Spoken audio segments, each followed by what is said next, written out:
Welcome to TechieLeopard channel. In today's video, I'll show you how to enable notifications in Slack.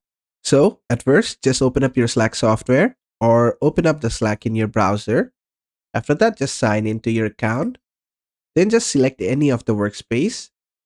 And after the workspace loads, you'll see your profile at the bottom left, or you might sometimes see it at the top right in the app. So wherever you see your profile, just click on it. After that, you'll see preferences. Just click on that.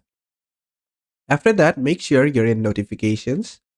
And from here, you'll see multiple options. You can select how to notify you. You can check the desktop notification and the mobile notifications as well. And you can also select what you want to be notified about. You can select everything or just mention some direct messages.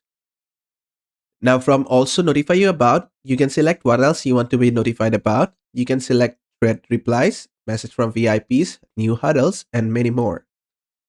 And you can also allow your notification at a certain time. You can also schedule it for that. And after doing all this, you can enable and disable your notifications.